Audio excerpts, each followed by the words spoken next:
ফেরারি মানেই গতি, বিলাসিতা আর আভিজাত্য। কিন্তু এবার সেই পরিচিত দুনিয়ায় নতুন ইতিহাস তৈরি করেছে কোম্পানিটির প্রথম বৈদ্যুতিক গাড়ি লুস। শুরুতে সমালোচনার মুখে পড়লেও নিলামে বিক্রির সময় গাড়িটি তাক লাগানো দাম পেয়েছে। যুক্তরাষ্ট্রের ক্যালিফোর্নিয়ায় RM সোথিপির দাতব্য নিলামে ফেরারি লুস বিক্রি হয়েছে $4 কোটি। নতুন কোনো গাড়ির নিলামে বিক্রির ক্ষেত্রে এটি এখন পর্যন্ত সর্বোচ্চ দাম। লুসের নকশার পেছনে রয়েছেন British iPhone designer sir Jony Ive. মে মাসে গাড়িটি উন্মোচন করা হয়। এটি ফেরারির বৈদ্যুতিক গাড়ির বাজারে প্রথম পদক্ষেপ। এই বাজারে বর্তমানে টেসলা ও চীনের বিভিন্ন গাড়ি নির্মাতা শক্ত অবস্থানে রয়েছে। লুস উন্মোচনের ঘটনাকে সাম্প্রতিক বছরগুলোর অন্যতম বড় নতুন গাড়ি উন্মোচন হিসেবেও দেখা হয়েছিল।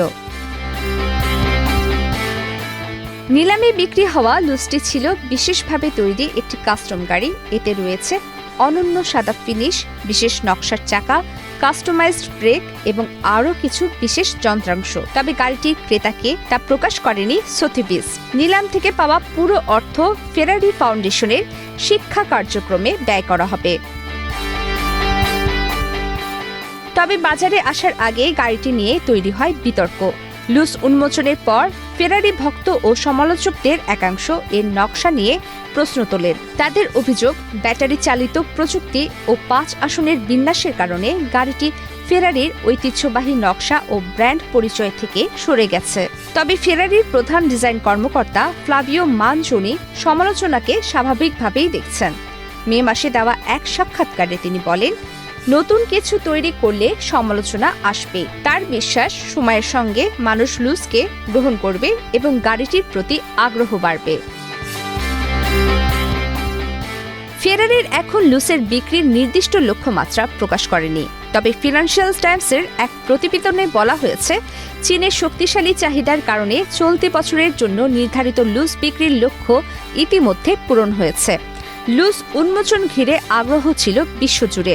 ইতালির প্রেসিডেন্ট সার্জিও মাত্তারেলা এবং পোপ লিওকে ফেরারির নতুন গাড়িটি দেখার জন্য আমন্ত্রণ জানানো হয়েছিল।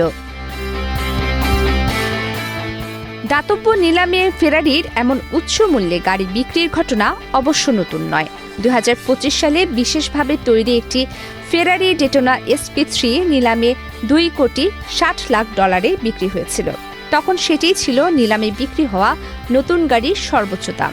তবে সব ধরনের গাড়ির নিলাম মূল্যের রেকর্ড এখনও অন্য একটি গাড়ির দখলে। 1955 সালের বিরল মার্সিডিজ বেঞ্জ 300 2022 সালে বিক্রি হয়েছিল $14 কোটি 20 লাখ। প্রমিতি কিবরিয়া ইসলাম, বাংলাদেশ প্রতিদিন।